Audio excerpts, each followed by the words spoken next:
Cotton Eye Joe. Where did he come from? But not just that. Also, where did he go?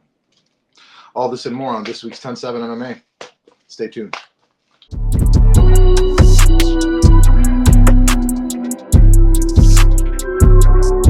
What's up, everybody? Welcome back to another motherfucking edition of the 10-7 MMA.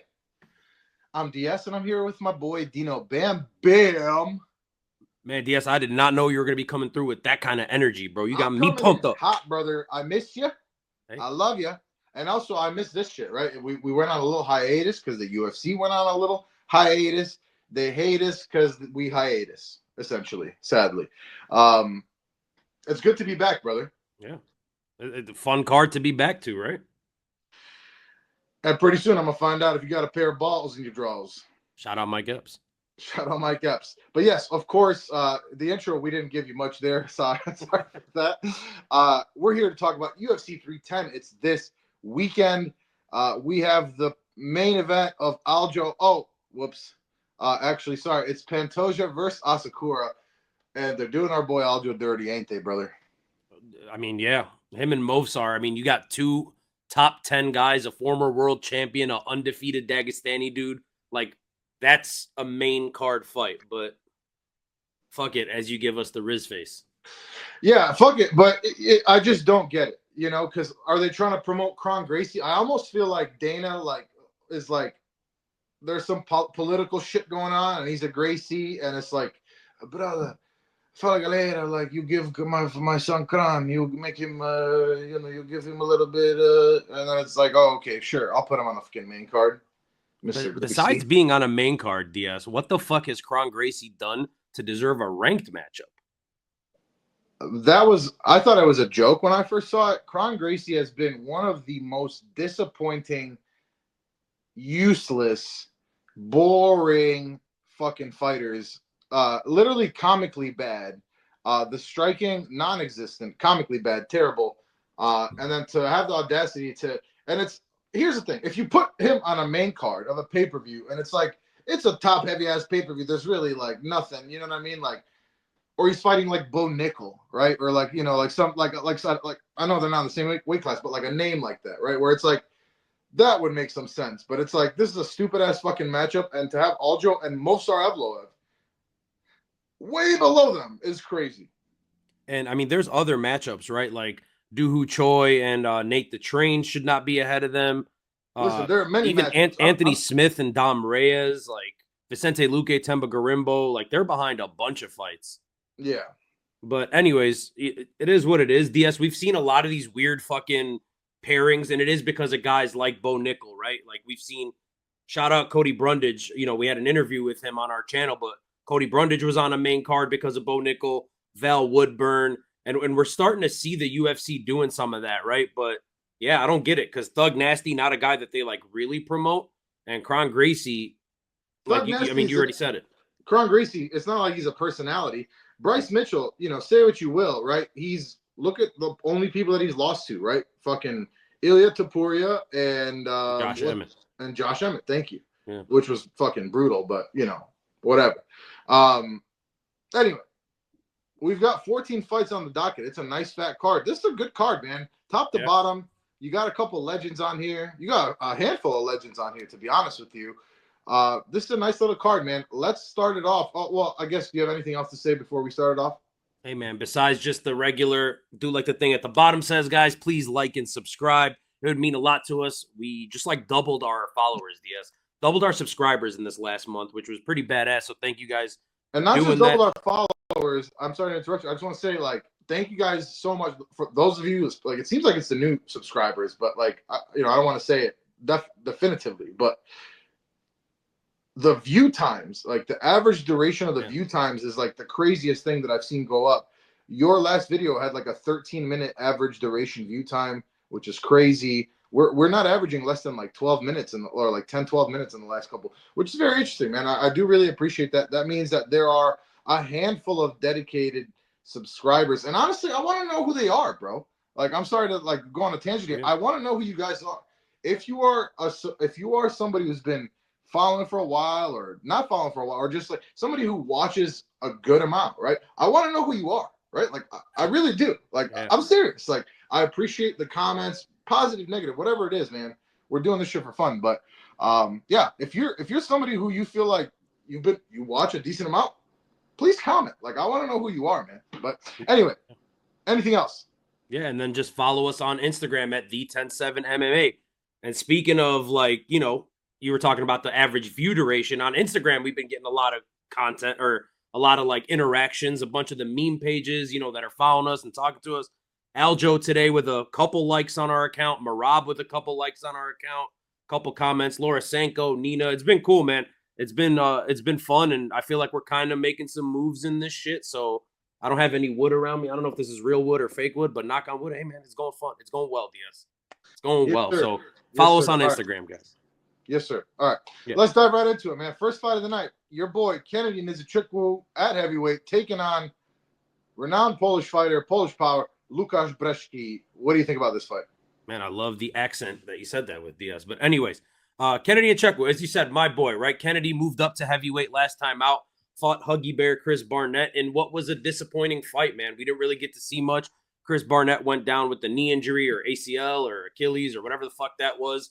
So, you know, good luck to him. Hope he's doing all right and it's not torn. I haven't really heard anything about that. But Kennedy, yes, he was a towering dude at 205. He was always a big guy at 205. Still pretty damn big at heavyweight. He's one of the bigger guys in the weight class. And I'm excited to actually see him get a full fight in here at heavyweight. He's got good power. Kennedy, notoriously a slow starter and notoriously has a very weird chin. I don't want to say it's a bad chin. It's just weird because we'll see him take some shots and you're like, how the fuck is he standing? But then sometimes something will hit him in the elbow and he's knocking himself out. He's taking on Łukasz Brzeski, just a well-rounded fighter. Not Łukasz. Łukasz Brzeski. It's an S-E, bro. Isn't that what that is? Shashevsky, shit like that. Anyways, I'll call him Lucas for you uncultured swine. It's Łukasz, brother. It's Łukasz. I'm not saying it that way. I'm just not doing it. That's fine. Hey, that's between you and God. Hey, Lucas's Brzeski, all right?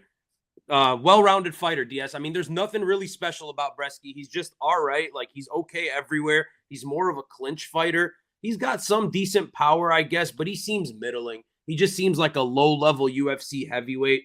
And in this one, it's pretty simple. The odds speak for themselves, minus 520. I got to go Kennedy. I got to assume he gets a knockout. He's faster. They're, I think, the same age, but he's faster. He's bigger. He's stronger. Give me Kennedy by TKO round number 2. Yeah, listen, man. I fully agree with you. Kennedy TKO round 2 is exactly what I had to. Let's go through the last 4 fights for Łukasz Brzeski, right? He lost to Mick Parkin by knockout round 1. Beat Walter Walker. This is Walter Walker's debut fight, I believe it was, when he was like just fat and fucking. He's still sloppy, but at least he's not fat anymore. So, lost to Waldo Cortez Acosta, everyone's favorite. Lost to Carl Williams, and just for good measure, before that, lost to Martin Boudet in a split decision. Łukasz Brzeski, there's nothing that stands out for him, in my opinion. Kennedy has a 5-inch reach advantage. Listen, man, we have extensively we're beating a dead horse at this point when me and you discuss the heavyweight division in this sport and especially in this company. 5-inch reach advantage. Kennedy is way more skilled on the feet. He's got way more to offer. The weird chin, like, look, Kennedy is always a risky bet, exactly for the reason that you said. But dude, come on, like Łukasz Brzeski is one of the rare terrible fighters in the heavyweight division in the UFC who's not fat, right? He's like a 230-pound terrible fucking. Like, he's not an overweight light heavyweight. He's just fucking terrible. So that might actually be worse. So yeah, I don't think he's long for the UFC. Like, did he re-sign a new contract? Because like the number of fights doesn't add up. I don't think they signed him to a 5-fight contract. He should not be in the UFC. He should not be in the UFC. And again, if you're a big fucking boy or your son's a big fucking boy, get him into some MMA, man, because there's not a lot of talent here. Talent's the name of the game. I'm going with Kennedy. Boom. We bring the boom. We bring the boom. Hey. All right. Next fight on the card. Well, I love how my ads are in fucking Polish now. Just you click one fucking Polish name and they're like, oh. That's it. Mówimy po polski. All right. Next fight on the card. We've got Clay Guida. He's taking on Chase Hooper. Again, man, this is Chase Hooper at 155. look, I thought Chase Hooper was kind of a novelty, right? But look, man, since his move up to lightweight to 155, you can't fucking deny that he has looked better. He's filled out as a man. He actually looks like a man now instead of like a child or man boy or boy man. Last time out, dude, beat Vyacheslav Borshev. And to me, skill for skill at this stage in their careers, Borshev is obviously much better striker. And to me, that's more of a kryptonite for somebody like Chase Hooper, as opposed to somebody like Clay Guida. Clay Guida is not 42 years old. Don't get it twisted. Clay Guida, 38 and 24. Fucking legend of the sport. I don't have to tell you who fucking Clay Guida is. I'm not going to sit here on my ass and tell you anybody on the internet who the fuck Clay Guida is. If you know, you fucking know. I just don't see it at this point, man. Clay Guida is obviously on the downturn, and the momentum's completely on Chase Hooper's side. I see a submission here, man. I really do. Clay Guida is not much in the striking. Chase Hooper, I think he's going to be the better striker here, honestly. Obviously, Clay Guida has that veteran experience more than anybody probably in the entire sport.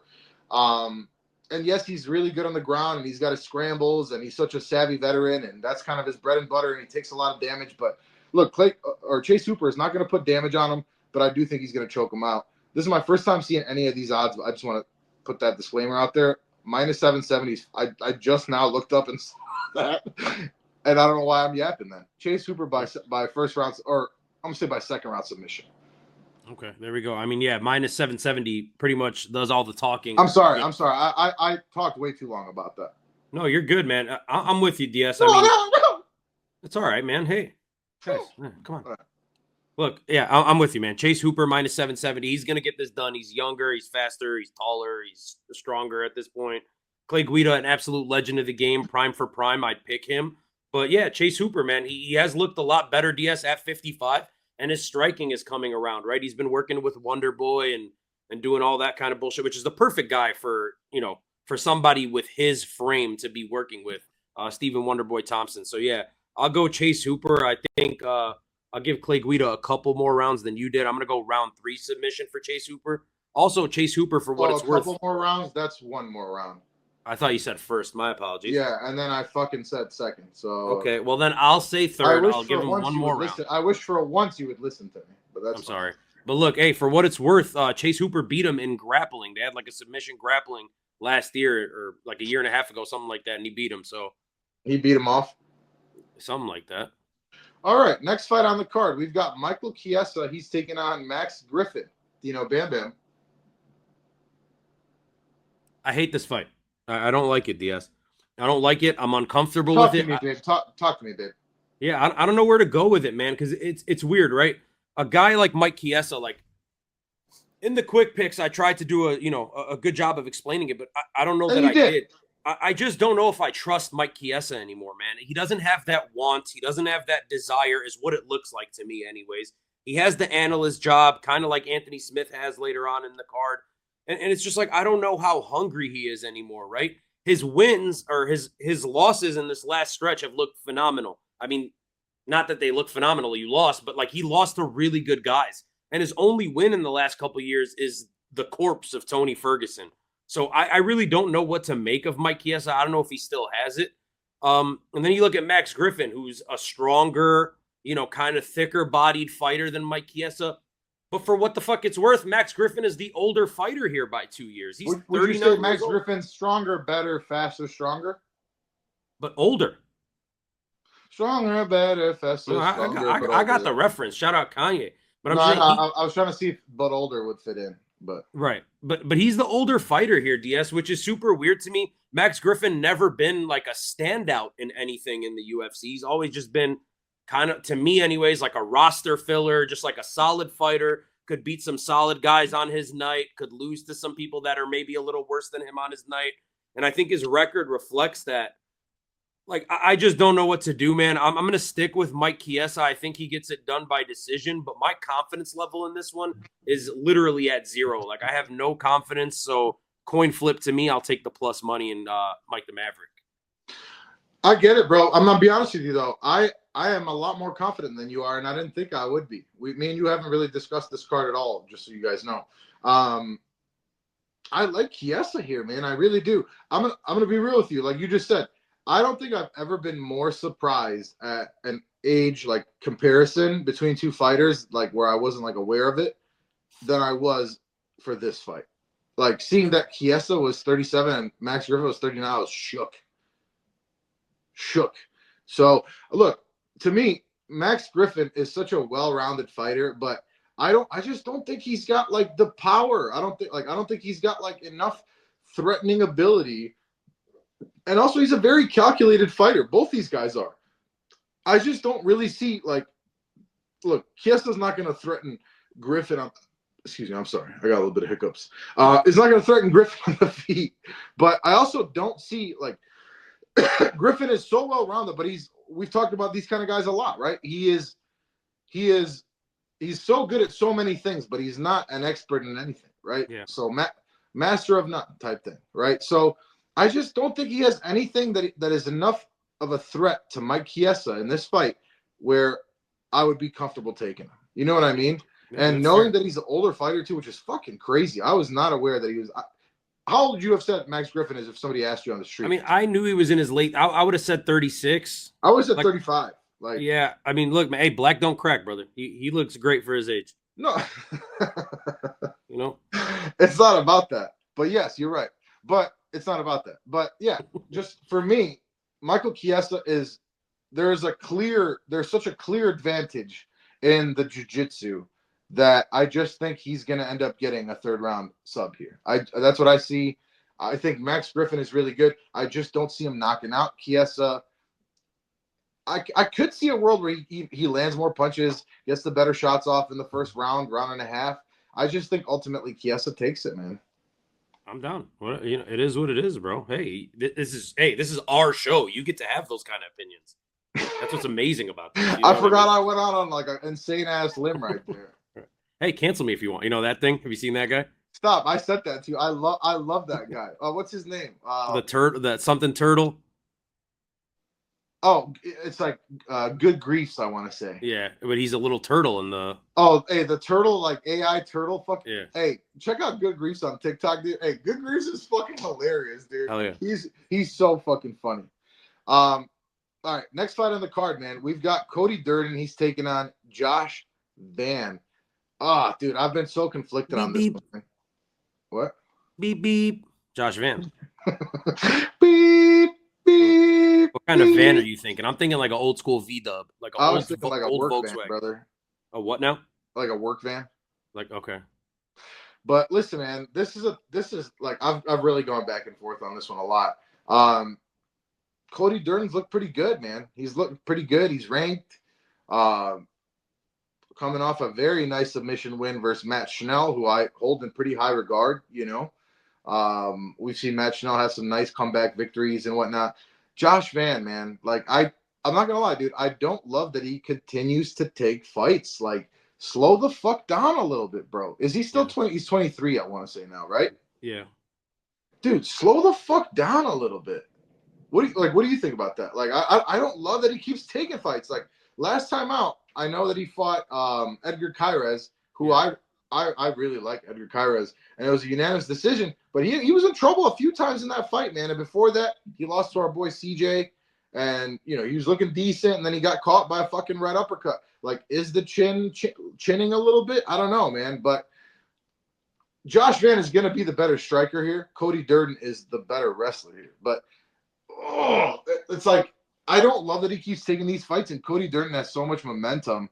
I think I'm going to go Cody Durden, dude. I think I'm going to go Cody Durden by decision here. Like, this is not a high confidence pick here for me. And look, Josh Van is fucking stacked. He's jacked. Like, his arms are swole as fuck. And he's tiny, right? But, like, he's got great power for the division. And he never looks out of the fight, right? Like, we've never seen him, like, totally out of the fight, even when he gets hurt. And for such a young fighter to show that is, like, so impressive to me. But I don't know, man. We saw it happen in the CJ fight. Like, stop. I love that he's active, but, like, dude, you can't fight every 2 fucking months. Like, stop. Especially at 23, 24 years old.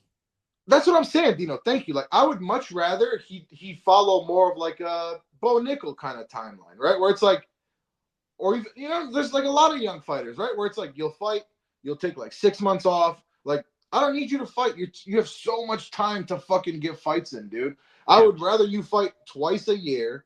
To me, that's the perfect schedule for a young, up-and-coming, highly touted prospect. Fight twice a year, and I want to see drastic improvement every time.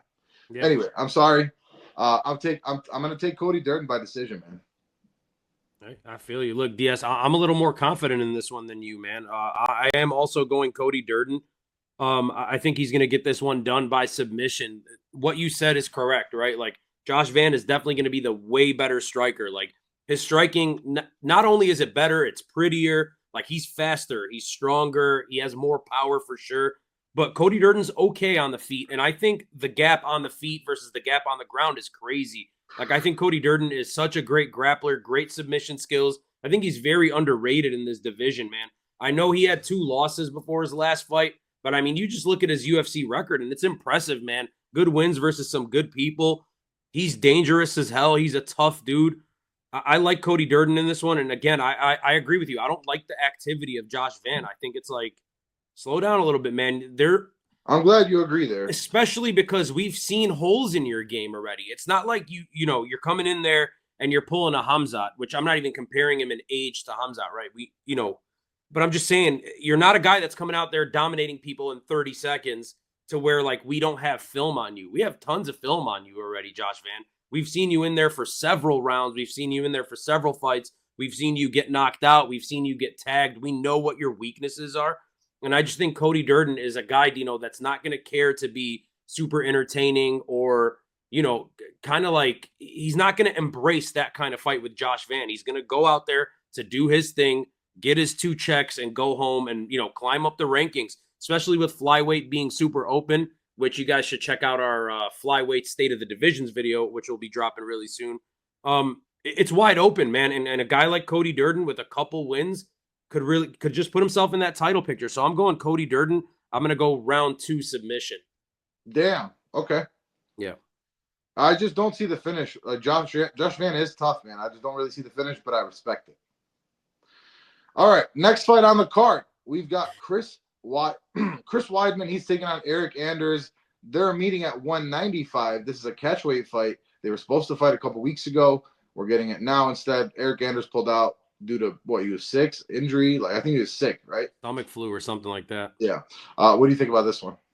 Yeah, DS, originally, we broke this fight down already a couple weeks ago. And originally I was going with Chris Weidman. I am flipping my pick now. Wow. I was fairly confident in Chris Weidman winning the fight a couple weeks back, but that was just due to the fact that they were at Madison Square Garden, man. I really think that held some weight, right? Because I never expected this fight to be a finish. I expected to go the full 3 rounds, and I still do, even though they are 10 pounds up.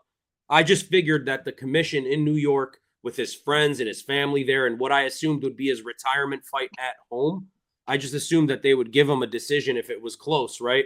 I don't see Nevada. You're right.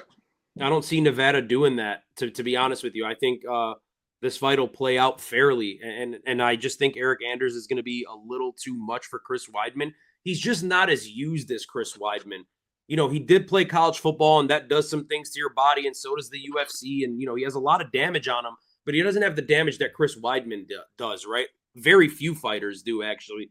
With that horrific leg break, he's a guy who notoriously, even before that, had already had his chin cracked. So I just don't love this for Chris Weidman. I'm going to go Eric Anders by decision. I don't feel comfortable either way, but I'm making the flip. Damn. That's interesting. I did not see that coming. Yeah, I'm sticking with my pick, man. I'm sticking with Eric Anders. I know it seems like more people this time around are picking Chris Weidman. I think they feel that the 195 catchweight situation is helping him out, and I agree with that. I do think that it is. Chris Weidman's shown me nothing in his last few fights, man, where I can hold on to and be like, yeah, he's the Chris Weidman of old. Again, peak for peak, Chris Weidman, it's not close, right? It's not close. And don't get it twisted. Eric Anders is also past his peak too. I just don't see it, man. Like Eric Anders, I still think is explosive enough to be able to land better shots.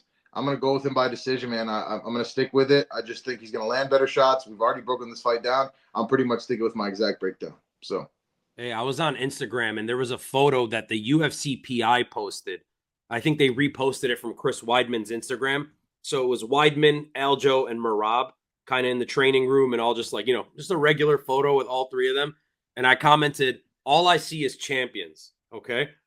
And then this one guy goes on there and comments, he's like, you're lucky you can see. Can Chris Weidman's last opponent see? Or something along those lines.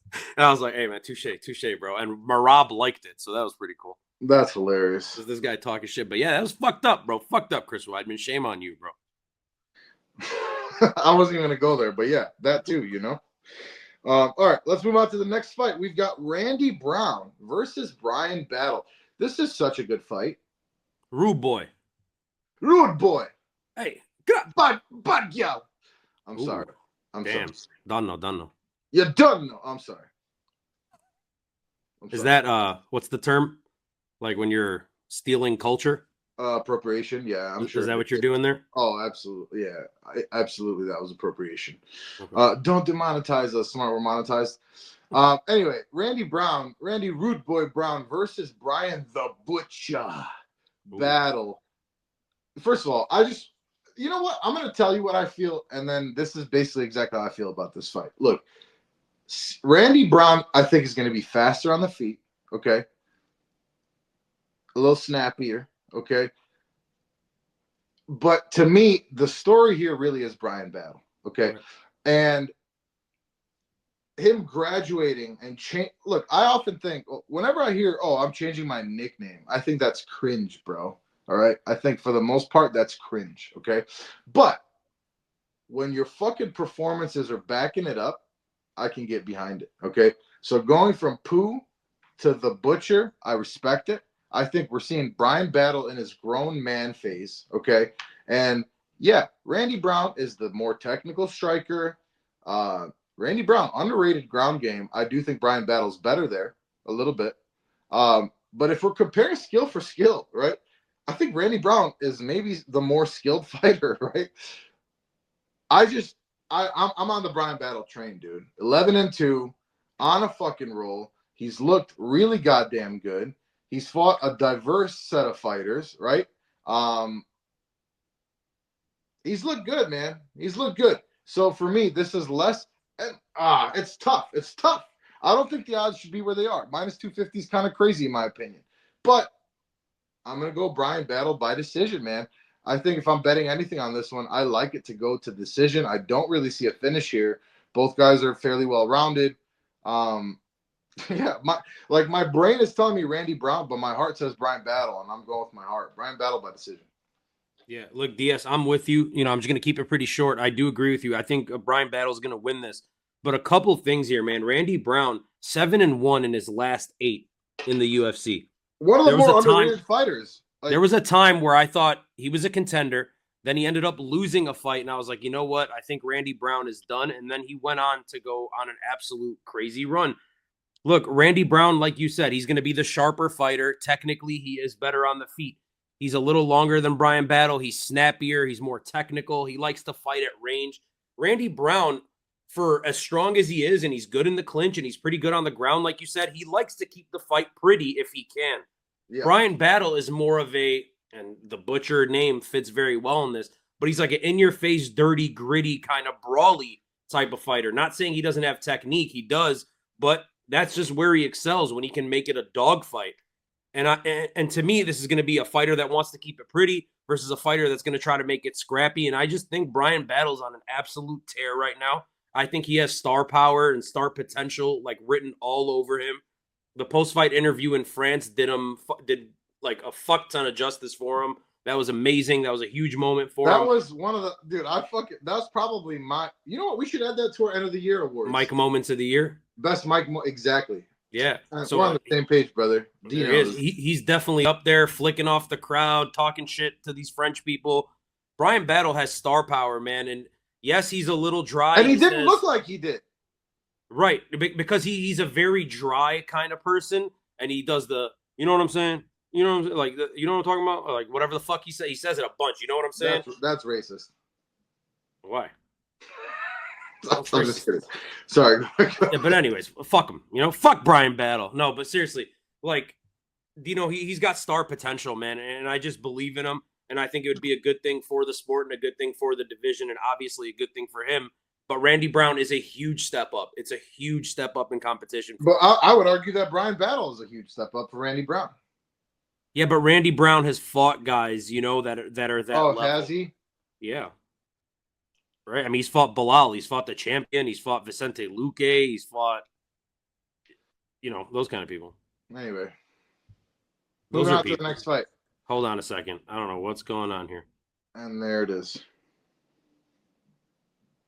Hey, we're back. We're good. We're good to go. My computer is next free. Next fight on the card, we've got Movsar Evloev. He's taking on Aljamain Sterling. Is that how you want to go into that? As Mickey Mouse? Oh. All right. Hey, to each their own. Look, DS. Hey, I said it, right? I already said it on the quick picks. I'm biased. I'm very biased in this, so disclaimer right here. I see Aljo at plus 200 DS, and I can understand that against certain fighters. What I don't understand is plus 200 against a guy like Movsar Evloev. Is he good? Yes, he is really good. He's undefeated for a reason, man. He's well-rounded, but he's not dangerous at all. He has no danger on the feet, no danger on the ground. He's like 8-0 in the UFC with 8 decision wins. The guy is not finishing anything. And for me, Aljamain Sterling struggles against guys that are very dynamic in one aspect of their game. At least that's how I've always seen Aljo, right? Like, you can say he struggled with Peter Yan. Peter Yan, arguably the best boxer in the division, arguably one of the best boxers in the UFC. Struggled against a guy like Sean O'Malley, who has one thing, that kill shot, sharp sniper power, right? Like, Aljo just struggles against guys that are better than him in the striking, that have one very, very high quality thing. Movsar Evloev is a wrestler. Aljamain Sterling is a wrestler. And, Dino, they're not much different in size. I've stood next to both of them. I felt like Aljo was bigger, but when I saw them today on Embedded, they were pretty much the same damn size. So I don't know that Evloev's going to be able to wrestle fudge him and just hold him down. And if that's the case, that's the case. I just think Aljamain Sterling is more dangerous. He's more threatening. That being said, I'm picking Aljo, but either way, this is going to be a split decision. So who do you think is going to win the split decision? I'm going to go with Evloev, man. I hate to do it. I figure, yeah. I mean, it makes sense. I get it. It's just there's not too much of a chance that this fight is fun. Yeah. This is going to decision. No, there's no question about that. I want to pick Aljo. I like Aljo. We've made a whole video about how he's disrespected and hated unduly. And look, to me, it's that I've never seen Aljo do anything threatening on the feet. And I've seen Movsar Evloev be threatening on the feet, and I think he's improving in that regard. I also believe that he's the better wrestler, right? To me, Aljo is the much better jiu-jitsu practitioner, and it's not close, right? I am like, is he like, I don't see him taking Evloev down and like beating him up. I really don't see that, or like going for us, like taking him down and getting it. Like, I don't know. I just don't really see it, man. I feel like Aljo's best chance, like, he's going to get taken down and then maybe he locks up a sub, because we've seen Evloev end up in some subs. So to me, that's Aljo's best and really, in my opinion, only chance to win. If he keeps it on the feet, I think Evloev's better. If he, like in the wrestling and the ability to get your opponent to the ground, Evloev's better. So for me, that's the biggest thing is, are we going to see Aljo? It's possible. And I'm not saying, like, it's very possible. And I also just want to say, I don't like the odds at all. Minus 245 against a fucking, he's part of the golden age of champions. Can we agree? Yeah. So, and I love you, and I know you love that more than anything. I love it too, right? And it's like, put some respect on his name, and I hope that it's not coming off like I'm disrespecting Aljo. I just think it's a bad stylistic matchup. I'm gonna go Evloev by decision here. Is Movsar Evloev a better grappler than Henry Cejudo? Skill for skill, no, but he's more aggressive. He's stronger and he's bigger. Okay, but then here and then I have this other question, and that's fair. On the feet, is he more dangerous than Henry Cejudo? Purely because of the power output, yes. See, I don't think so. I think Henry Cejudo is I think he's very fast and like Henry very sharp. I think much more skilled, but underrated striker. But Evloev has more power. Like, he just does. Yeah, maybe just being a little bit of a bigger guy for sure. Yeah. Yeah. It's gonna be interesting. And also, maybe because of the fact that he's not as technically skilled as somebody like Henry Cejudo, he's less technical, right? And he's swinging for things more. And I don't know, man. I don't know. Like, something about Aljo lately, man. I don't know. Like, I love him, and I hope he does win. Yeah, a lot of people are saying his vibes are off, so we'll see. The vibe's been off for a while. Yeah, we'll see. The vibe was off during the camp, starting just before the O'Malley fight was announced. The vibes were off. Yeah. Anyway, let's move on, brother. Next fight on the card, we've got Vicente Luque versus Themba Gorimbo.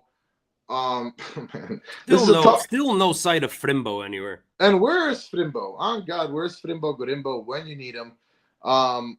Look, man, to me, I'm gonna keep this pretty short. Luque just has not looked good, man. He has not looked good. Themba is not like, again, I always say this every time we talk about Themba. He looks like he should be a dangerous striker. He's not really a dangerous striker. I think Luque is probably best served and suited keeping this on the feet, but that's the old Luque, right? Like, I don't know, man. Like, Luque used to be so well-rounded, very fun to watch, and, you know, he hasn't had that killer instinct. I think Luque is just kind of here at this point to collect a paycheck. I hate to say that because who am I to say? But Themba Gorimbo, man, he continues to impress, and it's not by flashy knockouts, but he'll get you down. He's long as fuck. He'll get you down. He'll beat you down. He's not much of a finisher, but I got to go with Themba Gorimbo here, man. I'm going to go third round TKO for Themba Gorimbo. I was going to go decision, but I'm going to go third round TKO. Yeah, I'm going to go Themba Gorimbo decision. I just don't think he gets the finish here. DS, look, again, it's one of those things where prime for prime, I'm taking Vicente Luque, and I know he's not a very old fighter, but Vicente Luque kind of peaked early on in his career when bro, when you have such a major injury, especially to a part like neck, back, those are fucked up injuries, dude. Yeah. Like, you have a major neck injury, dude, major head injury, like it's a different story, bro. Yeah, it's no good, but you know, besides that, he's taken a ton of damage, man, and he just never kind of became the fighter we thought he would be. And Themba Gorimbo at this point, say what you want about him, but, you know, he's boring or whatever it is you think about him. He's winning fights, man. He's winning fights, and there's something to be said about his confidence. We talk about Brian Battle having confidence. Themba Gorimbo has super high confidence. It's in another way than Brian Battle, right? Like, Brian Battle is like pure grit, determination. I just feel like Themba Gorimbo, and this is to me, and I used to love the guy, he's just kind of been getting on my nerves. I feel like he has like this cocky arrogance about him, but that pays off in the cage oftentimes, right? So I'm hoping Vicente Luque fraud checks him, and then maybe we get the Frimbo Gorimbo debut. But until then, man, I just can't pick Vicente Luque in this one. Themba Gorimbo by decision is the obvious pick in this one for me, and minus 210 is free cheese, as the boys like to say. Yes, sir. Moving on to the next fight, we have got Anthony Smith. He's taking on Dominic Reyes. Dino Bam Bam, what do you think about this one? This one is very interesting to me, DS. When this fight first got made, man, I was thinking Dominic Reyes, easy, like off the rip, right? And that's just kind of what it was until I really started like diving into it and kind of watching some film and thinking about it. And then I see the odds of minus 340 Dominic Reyes. And to me, that's fucking mind-blowing. Like, absolutely mind-blowing. I get it. Dominic Reyes has been, especially this year, we're going to do our awards show, by the way. We were just talking about another category a couple minutes ago, but you guys should stick around and like and subscribe for that. But we do an award show at the end of every year, and I think the feel-good moment of the year has been solidified for some time now, DS, and it's Dominic Reyes getting that knockout win, right? That was such a feel-good moment for everybody in the MMA community, especially coming off of 4 straight losses, getting knocked out time and time again, and just he started crying in the octagon. It was a really feel-good moment for everybody. Everybody loves Dominic Reyes. But, you know, it was Dustin Jacoby. He's kind of a whatever fighter. But DS, before that, we'd seen him knocked out so many damn times in these last 4 years. And in these last 4 years, what we've seen is this delusional fuck Anthony Smith be pretty fucking good, man. Like, not as consistent as you want him to be, but beating some guys that we thought he would lose to. We've seen him winning some damn fights. Ryan Spann comes to mind. And last time out, he beat or not last time out, but earlier this year in May, he beat the undefeated Brazilian kid in Rio. And Anthony Smith's winning some fights. He's still there.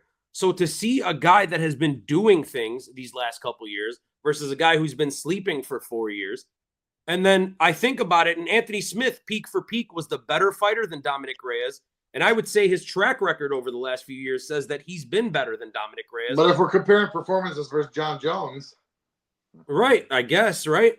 But those are so long ago. But realistically, like Anthony Smith has the better peak, and he's been better over the last few years. And then I see him at plus 265 versus Dominic Reyes, who only has one win since COVID. I got to take Anthony Smith, man.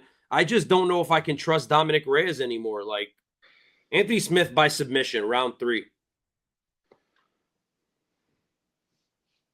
I hated that. Yeah, I get it, bro. Trust me. That I think it's December 4th now as we're filming this. The day is winding down. That's the single worst, I think, pick that you've made this year, all year. What a better time. This is the one that's bothered me the most. I can't believe that you picked Anthony Smith here. Look, Dominic Reyes it's kind of like the Brian Battle situation. There's like a fly in front of your screen. You see that? It is, right? I saw that shit, dude. It was a fruit fly. That's why he's like, hey, girl. Hey. Buzz. Look, Dominic Reyes, man. I've been hoping and praying. This motherfucker's sturdy, bro. I've been hoping and praying for this to happen, right? I've been waiting for the Dominic Reyes resurgence, and it seems to be happening, right? Looked super impressive his last fight. Like you said, one of the moments of the year. To me, Anthony Smith has looked bad. Dominic Reyes has looked good. And Dominic Reyes, first of all, minus 340 is fucking crazy. I just want to say that. I hate that. It should be a pick'em pretty much, or maybe like a minus 150, 140 Reyes. I just expect Reyes to be the better striker, man. I really do. And I think Anthony Smith, for his own good, isn't like, he's not doing enough to protect himself, right? And I think if he were to grapple and do all this shit, he'd be better off.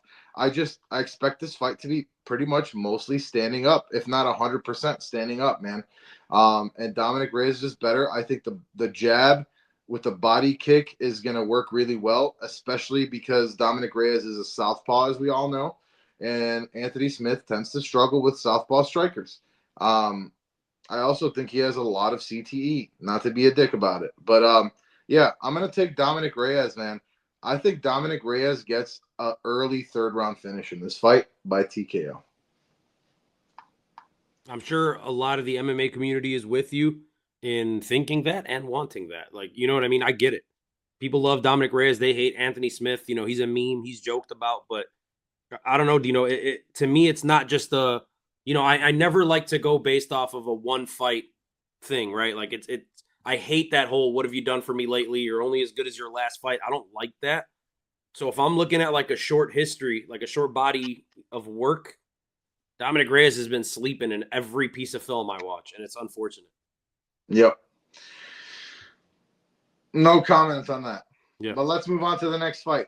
We've got Nate the Train Landwehr. He's taking on Doohoo Choi. Man, this has fight of the night written all over it, doesn't it? Big time. This has fight of the night written all over it. You've got Nate the Train. We know he's a fucking madman. We've got Doohoo Choi, who basically fights like a lot of Korean fighters, males do, right? And then what does that mean? He eats some shots. He eats a lot of shots, let's be honest. He's not as active as we want him to be, but he's really good in the striking, and he's got pretty good fucking power, man. This has fight of the night written all over it. That's the biggest thing for me here. I don't know that I would bet this one. Nate Landwehr coming off a huge win versus Jamal Emmers. Doohoo Choi kind of been inconsistent, right? Last time out, he got a win by knockout versus my boy in July, right around my birthday too, versus my boy Bill Algeo, which I hated to see, but kind of goes to remind you of how good Doohoo Choi can be.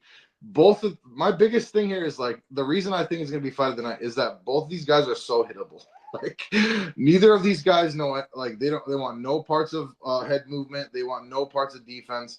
This is gonna be all fucking offense, full send. This is fight of the night, and I would almost bank on it 100%. To me, I just trust the guts and the chin of Nate Landwehr a little bit more, man. This fight's interesting because it's one of those where I could absolutely see a knockout either way in the first round. I could see either one of these guys knocking the other out in the first round. I just think and I'm hoping, maybe it's just me hoping, but I'm hoping that, and I'm wishing for a 3-round fight here with an absolute fucking war. I think both these guys are gonna be bleeding. I'm gonna go with Nate Landwehr purely for the guts aspect. I think he's gonna pull it out. He's got to be careful though because he does eat a lot of shots, but I'm going to go Nate the Train, man, by decision, maybe even split decision. Okay. So I'm also going Nate the Train. Look, Diaz, Dooho Choi, man, when it comes to a technical aspect of striking, he is so much better than Nate Landwehr in the technique, right? Like he's a very visually pleasing striker to watch. His striking's very pretty. It's nice, man. Like he's sharp. He's got power. He throws his combinations amazingly. Like it's a thing of beauty to watch him strike. And then you contradict that with Nate Landwehr. And it's like you can't say Nate Landwehr is beautiful to watch, but it's entertaining as fuck, you know? Like he is a brawler, he is scrappy and dirty. But both of these guys, both of these fighters take their styles and they're really damn entertaining. Hey, brother, who this guy? What is that? Brother, who this guy? What's that from? Islam. It's like that random fucking like. Oh yeah, the guy that pops up on the camera. It's like, brother, who this guy? And he's just like, it just sits there. But yeah, look, Diaz, Dooho Choi, smile on his face. Hey, Dooho Choi, a bunch of bonuses, man. So he's an entertaining fighter. He was supposed to be the next big thing coming out of Asia, and then he got the UFC threw him in there really quickly with Cub Swanson, who was an absolute killer at the time. They had themselves one of the greatest, like a top 10 UFC fight of all time. If you guys haven't watched that, please do yourselves a favor and go watch it. Just an all-time classic fight. But it was a little too much for him. He took a shit ton of damage in that fight.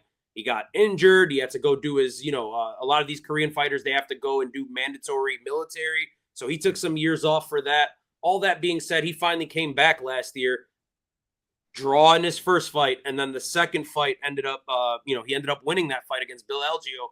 His first win, Dino, in 8 years. 8 years, which is absolutely crazy. I feel like he wasted the prime of his career. It's not really his choice, right? Like he didn't have a choice. He had to go to the military and he had to do all this other bullshit. But either way, man, this fight has fight of the night written all over it. I'm also trusting Nate Landwehr. I just think the activity and the tenacity and the balls of Nate Landwehr are gonna end up winning him this gritty ass fight. I could see, probably a decision. I wouldn't be surprised if Nate Landwehr gets a late finish, though. Yeah, I was thinking the same exact thing, bro. Yeah. We're on the same vibe, brother. Come on now. Come on now. Hey. All right, next fight on the card. We've got Bryce Mitchell. He's taking on Kron Gracie. Kron? What a fucking banger of a fight this is. You think they're going to scissor? We go from one fucking psycho Southern boy to another crazy fucking lunatic Southern boy and Bryce Mitchell here. You know what's crazy? The craziest shit is that he's a flat earther. Yeah, Bryce Mitchell's wild. If y'all have not followed Bryce Mitchell on social media, please go do that. It's fucking entertaining. Like you couldn't make him a caricature or a parody because he is that already. That basically, right? So look, DS minus 600 tells you what you need to know about this. There's a couple like quick. You mind if I smoke a cig, bro? Do your thing. There's a couple quick hitters here, right? And that should tell you everything you need to know about this fight. Number one, the odds. Bryce Mitchell minus 600.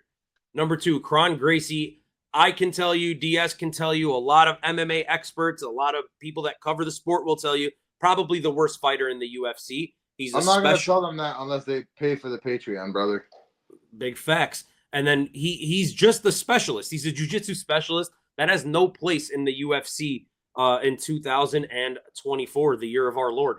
Look, DS, Bryce Mitchell's got to win this fight. The only way he loses is if he's stupid and he goes for a takedown and gets his neck caught by Kron Gracie. And I fear that could happen because Bryce Mitchell, not the sharpest tool in the shed, not the sharpest fucking tack in the whatever. He's really fucking dumb. He should win this fight, but he can totally fuck it up. I feel very confident in it, but I will not part ways with a fucking single red cent on this fight. Unless I'm betting on Kron Gracie by submission with a little sprinkle. I think you're giving it too much credit, dude. I think Kron Gracie is genuinely one of the worst fighters in the UFC. I don't want to hear a fucking peep out of this motherfucker talking about, oh, I don't care if I'm fucking on the main card, blah, blah, blah. Like, bro, you're trash. Your grandfather got you this spot on the main card over the likes of Aljo, former champion, multi-time champion. This is, I hate that I'm talking about this fight. Bryce Mitchell's better on the feet. Your mom's better on the feet, okay? Your mom Fatin is literally better on the feet, okay? She'll throw hands better than Kron Gracie will. Kron Gracie is a straight butt scooter. Bryce Mitchell is better everywhere. If Bryce Mitchell loses this, he should leave the UFC. Yeah. I'm going to go Bryce Mitchell by decision, but it should be a handy one.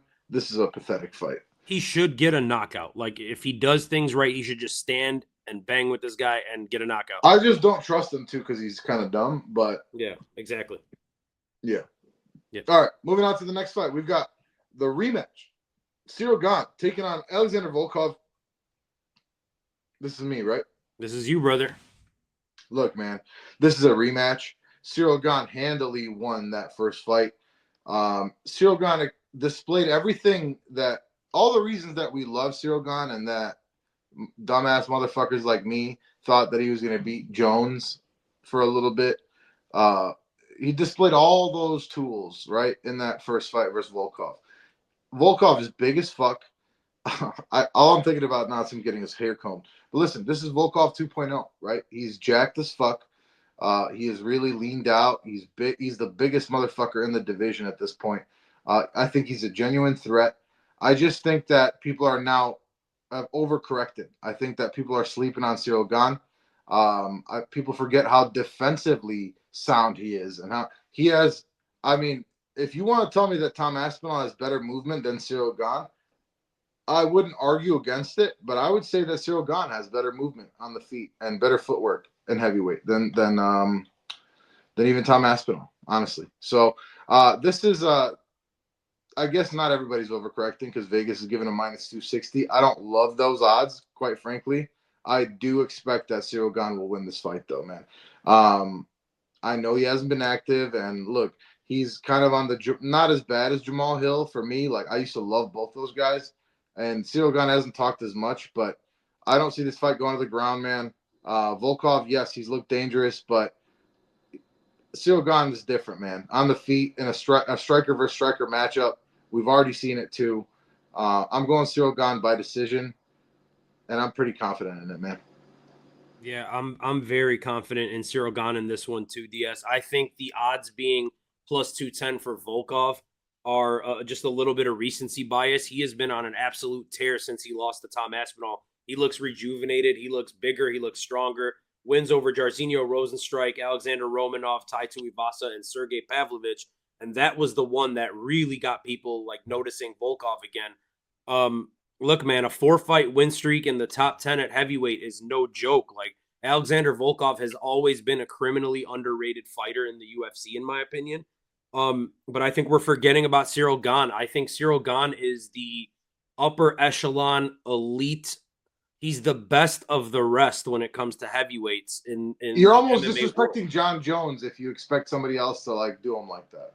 That's what I'm saying, right? So, look, I mean, besides John Jones and Tom Aspinall and Francis Ngannou, that little fucking trio, I think Ciryl Gane is the best of the rest. He's the best heavyweight on the planet besides those guys. I think, we've already seen this fight, and I think it's more of the same. Ciryl Gane is going to be the more technical, faster, stronger, just better striker in this one. And I feel like he's been working on his grappling in case Volkov thinks that is going to be his key to victory. I just don't know that it is, man. Ciryl Gane to me feels like a lock at -260. And going back to your point, if we're talking about Ciryl Gane versus Tom Aspinall, DS, I think Ciryl Gane might be the best heavyweight on the planet on the feet. And that's including John Jones and Tom Aspinall and Francis Ngannou. On the feet, I don't think you're going out on any sort of limb there. On the feet, Yeah. I'm quite confident he is. I don't think that he has the power of Tom Aspinall. Right. Or Francis Ngannou, but I also, get what and again, this is MMA, right? With Tom, you can't. That's the thing. You can't separate the threat of the grappling from somebody like Tom Aspinall. Yeah. That's why Tom Aspinall is even in the conversation. Right. And again, and I'm not saying I would pick him against Tom Aspinall. I'm just saying on the feet, I don't expect that Tom. Yeah, I don't think that Tom Aspinall would do what he's been doing to these guys and knocking them out in 30, 40 seconds against Cyril Gane. Even with the threat of the takedowns, I don't see it happening that way. Yeah, I think that's a 5-round fight. Yeah, exactly. I think that goes a long way. And if Tom Aspinall does get a finish, it would be on the ground. By sub. Yep. Yeah, exactly. So, anyways, long-winded way of saying Cyril Gane to me is an absolute nightmare matchup for anyone in the division. You think he's going to knock him out? No, I think he wins this by decision. I think we get the exact same kind of fight as last time. Yeah, same. And I would love an interim title fight between Cyril Gane and Tom Aspinall. That's not going to happen. Yeah. Too much money on the line. All right, co-main event, brother. Shavkat Rakhmonov taking on Ian Machado Garry. I'm excited for this one, man. What do you think? Yeah, this is one of the best co-main events we're getting all year, DS, on a pay-per-view, like a non-title fight. And even some of the title fights that have been co-main events have been fucking stinkers when you look at, Juliana Pena and shit like that. So, look, this fight is unbelievable, man. We're finally getting to see two of these undefeated young welterweights, like this new generation of welterweight, facing each other in a title eliminator, man. So this is really high stakes. And it's really high-level, new school MMA, and I love that. So first we have Shavkat Rakhmonov, right? As we know, undefeated, 18-0. And it's a 5-rounder. 5-round fight. 18-0 for Shavkat, 18 finishes. That's super fucking impressive. Nobody in the world has that. He's a complete fighter, man. He's very well-rounded, DS. He's good in the striking. He's good in the grappling. He's very dangerous when it comes to his finishing ability. Great chokes. Some really good jiu-jitsu, and a very, very calm fighter. That's the thing that stands out the most to me in the positives when it comes to Shavkat Rakhmonov. He doesn't seem fazed by anything in the cage. He's going to fight his fight no matter what the hell's going on in front of him. And then we have Ian Garry, right? Very flashy, a precise striker, good footwork, good power. A lot of people don't give Ian Machado Garry the credit, DS, in his grappling because we haven't seen too much of it in the UFC besides that last fight against MVP. But what a lot of people don't know is that Ian Machado Garry, coming up on the regional scene, was a grappler before he was a striker. He was a jiu-jitsu threat. And for what it's worth, these last 2 years, he's been at Shoot the Box. You would imagine he's only been working on his jiu-jitsu when he's out there. To me, this is a dangerous fight. Both of these guys have the opportunity to stamp their, ticket to the title fight. Both of them could be the next champion. They could easily beat Bilal Muhammad, I think.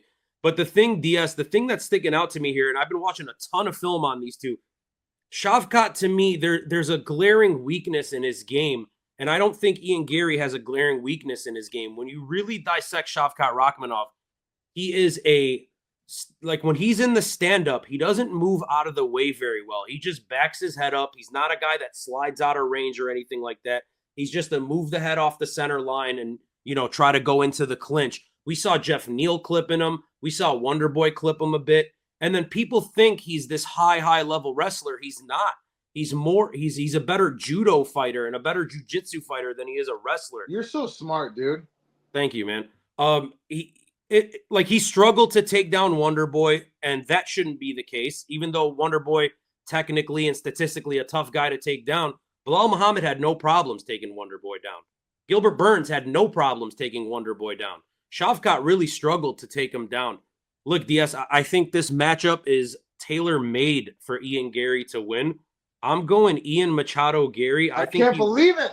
I think he wins this fight via unanimous decision. That being said, I also think he's very live for a knockout, but so is Shavkat, right? So what the fuck am I saying? I think this fight is coin flip status, but I'm confident in Ian Garry. Dude, I can't believe you just did that. You kind of stole my thunder. I'm taking Ian Machado Garry by split decision, man. I think that this, everything that you said rings true. And it's not just that people think, people also think the reason Shavkat's so fucking sick is because he is such a good striker compared to Like he's a great wrestler, but he's also such a great striker too. Like he's a pretty good striker. He's better than most of the guys from that region that are classified as wrestlers, right? And he is much more well-rounded than most, and he's got that attitude, and he's undefeated. He's every fight's a finish. Like he's a fucking beast, man. DS, one more thing. Hold on. I'm sorry to cut you off. A lot of people, and for the educated fans, and I'm assuming the people that are still watching at this point are educated fans, he's not Dagestani.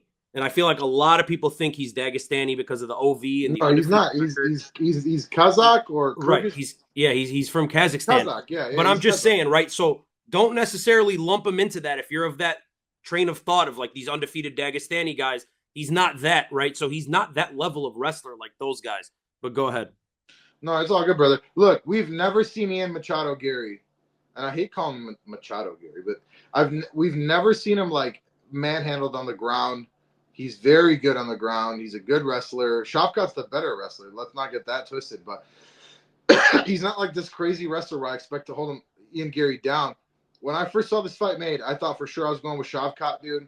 Having watched tape, I think there's the biggest skill for skill difference is on the feet, man. And Ian Garry is very fucking good on the feet. And Ian Garry is a killer. I know we don't want to hear that, but he is, dude. Once he smells blood in the water, he's going to go for it. And I think he's live for a late finish, exactly like you said. But I'm going to go late split decision. Late split? Huh? The split decision is going to come late? Smart. Late, like either a late finish or a split decision. But I'm going to go with a split decision for Ian Garry here. Yes, I just don't think Shavkat's like defensively sound, man. Well, like, that's the thing, man. Not a lot of those guys in that region are. And it's crazy to me because it's kind of like the Tom Aspinall thing where it's like, but it's almost flipped. Like, oh, Tom Aspinall's such a good boxer, but he like the threat of the wrestling. With Shavkat, it's like, oh, the wrestling's so good, but the threat of the striking. But it's like pound for pound, I'm taking Tom Aspinall. Yeah, 100%. I think he's a better striker and a better grappler. That's what I'm saying. Yeah. And especially like when you're comparing averages, like in their respective weight classes, you know what I mean? And also, don't get it twisted. Shavkat could win this fight, and if he wins this fight, I think I would still pick him to beat Bilal. I would pick either one. Of these guys. I would pick either exactly, but also, bro, you're not. It's minus 350, right? Most people are picking shot. Yeah. Let's see what Tapology says. How many people are picking? It's 88% Shavkat. So you heard it here first, folks. We're the ones going out on a limb and saying that Ian Garry's going to win this fight. Yep. And I'm not even an Ian Garry fan, so don't think that's coming from. Who is, you know? Right. Don't think that's coming from a place. I didn't even feel the need to say that because who the fuck is an Ian Garry fan? Right. So, all right, man. Main event of the evening. We've got Alexandre Pantoja. He is taking on Kai Asakura, newcomer, getting the shot at flyweight. And we'll check out again the state of divisions, why this is happening. We're going to discuss all that. But look, man, for me, this boils down to put some respect on Pantoja's name. Okay. Right now, one of the most underrated, probably the most underrated champion, Kai Asakura, to me, has only one place that he's clearly better in, and that's in the power on the feet. Pantoja and the size, right? Asakura is a big guy for the weight class. Now he's a natural 35er. Huh? He's a natural 35er. Exactly. Yeah. So I almost feel like the UFC was like, we can take you now if you take this at 125, right? Yeah. Because they want that Japanese market. And I bet the UFC does want him to win. And if it's close, maybe they give it to him. But for me, man, look, there's only one place that he's clearly better in, right? And to me, that's in the pure power output on the feet. And that's really it, right? I think he's got more power. He's bigger and thus can generate more power than Pantoja. But from jiu-jitsu, from a speed standpoint, from a submission skill standpoint, Pantoja is the better fighter here, man. I'm going to go with Alexandre Pantoja. I'm going to go by fourth round submission here. I was going to go decision. I respect Kai Asakura. I think he's really good, and I'm happy that he's here. He is where he belongs, right? I just think that we're in the midst of a great champion, and people are underestimating him. I would also, for the record, I would pick Moreno to beat him too. Royval versus Asakura, I'd be very curious to watch. Yeah, that'd be a fucking unreal fight. I would pick Brandon Royval in that one. Look, DS. I mean, I've been watching a ton of Kai Asakura videos, a ton of his fights. Look, I mean, he's a good fighter, man. He's flashy, he's dynamic, he's powerful. He's really damn powerful at 35. I wonder if that power translates well to 25. I assume that it does. He's going to be snappier on the feet. He's going to be quicker on the feet than Pantoja. But the thing can with I say one Alexandre, thing? I'm sorry. yeah, It's also the rule set change, dude. Like you have, bro, you have to. Like, I feel like that's one of those things that we as fans don't take into consideration as much as we should, right? And it's like you've trained to do things a certain way your whole fucking the last 7-8 years, right? And now you have a different rule set, right? You look at somebody like Peter Yan, who obviously there's a reason to talk about him, but and look what happened there, and he's not even in that. And yes, his corner was yelling at, but I'm just saying the rule set change can't be underestimated. yeah. I apologize. But no, and you're right, because a lot of the times when we do see Kai Asakura in those ground situations, he's looking super damn dangerous, but it's because a lot of knees to the head, soccer kicks, like he's looking. He's one of the fighters that utilizes that a shit ton. So I'm glad you mentioned that. The thing with him, Dino, is Kai Asakura is never going to be out of a fight because he does have that snipe ability, that danger, like that one shot power. So he's special. I get he's it. Special. I get why they gave him the shot. You know what I mean? Yeah, I get it. And he's a huge celebrity in Japan, has like 6 million YouTube subscribers. If you guys could help us out and get us to 6 million, I would really appreciate that. Get us to 650. Right, that's what I'm saying. But yeah, so look, I get it. He's a star. They want the Japanese market. But DS, he's never had to face a very high-level grappler in Japan. And that's what he's getting in Alexandre Pantoja. Huh? They don't have him.